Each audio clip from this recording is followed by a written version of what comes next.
संविधान सभा आणि निर्मिती. भारतीय राज्यघटनेचे शिल्पकार कोणाला मानले जाते? डॉक्टर बाबासाहेब आंबेडकर. संविधान सभेचे कायमस्वरूपी अध्यक्ष कोण होते? डॉक्टर राजेंद्र प्रसाद. संविधान सभेने उद्दिष्टांचा ठराव कधी मंजूर केला? 22 जानेवारी 1947.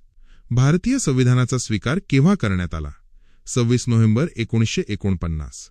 भारतीय राज्यघटना प्रत्यक्षात कधी अंमलात आली? 26 जानेवारी 1950. मसुदा समितीची स्थापना कधी झाली? 29 ऑगस्ट 1947. संविधान सभेचे कायदेविषयक सल्लागार कोण होते? B.N. राव. भारताचा राष्ट्रीय ध्वज संविधान सभेने कधी स्वीकारला? 22 जुलै 1947. मूळ संविधानात किती कलमे होती? 395 कलमे. भारताच्या राष्ट्रध्वजाची रचना कोणी केली? पिंगली व्यंकय्या. सरनामा आणि नागरिकत्व. संविधानाच्या सरनाम्यात प्रिएम्बल आतापर्यंत किती वेळा बदल करण्यात आला आहे? फक्त एकदा 1976 मध्ये. समाजवादी आणि धर्मनिरपेक्ष हे शब्द कोणत्या घटनादुरुस्तीने सरनाम्यात जोडले गेले? 42वी घटनादुरुस्ती. भारतीय नागरिकत्व कायदा कोणत्या वर्षी संमत झाला? 1955. संविधानाचा कोणता भाग नागरिकत्वाशी संबंधित आहे? भाग 2. भारताने कोणत्या देशाकडून एकेरी नागरिकत्वाची पद्धत स्वीकारली आहे? ब्रिटन. मूलभूत हक्क आणि कर्तव्ये. मूलभूत हक्कांचा समावेश संविधानाच्या कोणत्या भागात आहे? भाग 3. कायद्यापुढे समानता हे तत्व कोणत्या कलमात आहे? कलम 14. अस्पृश्यता नष्ट करण्याची तरतूद कोणत्या कलमात आहे? कलम 17. डॉक्टर बाबासाहेब आंबेडकरांनी संविधानाचा आत्मा कोणत्या कलमाला म्हटले आहे? कलम 32. घटनात्मक उपाययोजनेचा हक्क. जीवित आणि व्यक्तिगत स्वातंत्र्याचे रक्षण कोणत्या कलमांतर्गत येते? कलम 21. मूलभूत कर्तव्ये कोणत्या देशाच्या संविधानातून घेतली आहेत? रशिया. तत्कालीन सोव्हिएत युनियन. शिक्षणाचा अधिकार RTE कोणत्या कलमात समाविष्ट आहे? कलम 21 अ. मूलभूत कर्तव्यांचा समावेश कोणत्या समितीच्या शिफारशीनुसार करण्यात आला? सुवर्णसिंग समिती. राष्ट्रपती आणि उपराष्ट्रपती. भारताचे प्रथम नागरिक कोण असतात? राष्ट्रपती. राष्ट्रपती पदासाठी किमान वयोमर्यादा किती आहे? 35 वर्षे. भारताच्या तिन्ही दलांचे लष्कर, नौदल, वायुदल सरसेनापती कोण असतात? राष्ट्रपती. राष्ट्रपतींना बडतर्फ करण्याची महाभियोग प्रक्रिया कोणत्या कलमात आहे? कलम 61. राष्ट्रपती आपल्या पदाचा राजीनामा कोणाकडे देतात? उपराष्ट्रपती. राज्यसभेचे पदसिद्ध अध्यक्ष कोण असतात? उपराष्ट्रपती. भारताचे पहिले बिनविरोध निवडून आलेले राष्ट्रपती कोण? नीलम संजीव रेड्डी. आणीबाणी जाहीर करण्याचा अधिकार कोणाला आहे? राष्ट्रपती. वित्त आयोगाची स्थापना कोण करतात? राष्ट्रपती. दर 5 वर्षांनी. संसद. लोकसभा आणि राज्यसभा. भारतीय संसदेची रचना कोणत्या कलमात दिली आहे? कलम 79.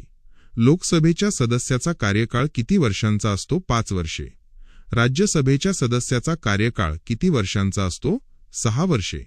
लोकसभेचे पहिले सभापती कोण होते? वा मावळंकर. संसदेचे वरिष्ठ सभागृह कोणते? राज्यसभा. संसदेचे कनिष्ठ सभागृह कोणते? लोकसभा. धन विधेयक मनी बिल ठरवण्याचा अधिकार कोणाला आहे? लोकसभा अध्यक्ष. संसदेच्या दोन्ही सभागृहांची संयुक्त बैठक कोणत्या कलमानुसार बोलवली जाते? कलम 108.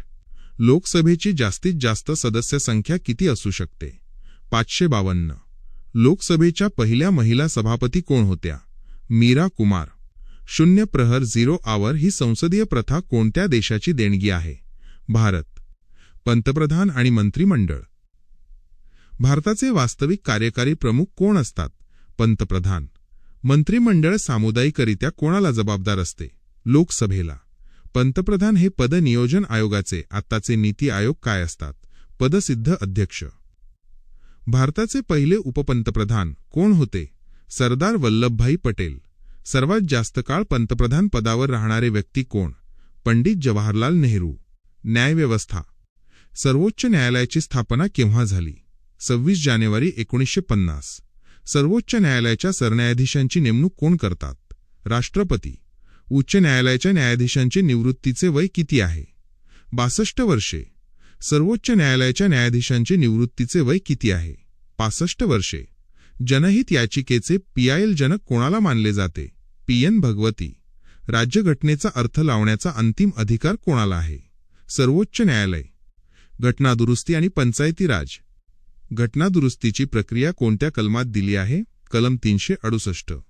घटनादुरुस्तीची पद्धत कोणत्या देशाकडून घेतली आहे? दक्षिण आफ्रिका. पंचायत राज व्यवस्थेशी संबंधित घटनादुरुस्ती कोणती? 73वी घटनादुरुस्ती. स्थानिक स्वराज्य संस्थेचे जनक कोणाला म्हटले जाते? Lord Ripon. ग्रामपंचायतीची स्थापना कोणत्या कलमांतर्गत केली जाते? कलम 40. राष्ट्रीय मतदार दिवस कधी साजरा केला जातो? जानेवारी 25. महत्त्वाचे आयोग आणि पदे. केंद्रीय निवडणूक आयुक्तांची नेमणूक कोण करतात? राष्ट्रपती. भारताचे नियंत्रक आणि महालेखापाल CAG यांचे पद कोणत्या कलमात आहे? कलम 148. केंद्रीय लोकसेवा आयोगाच्या UPSC अध्यक्षांची नेमणूक कोण करतात? राष्ट्रपती. राज्याचा सर्वोच्च कायदा अधिकारी कोण असतो? महाधिवक्ता, ॲडव्होकेट जनरल. केंद्राचा सर्वोच्च कायदा अधिकारी कोण असतो? महान्यायवादी, अटर्नी जनरल.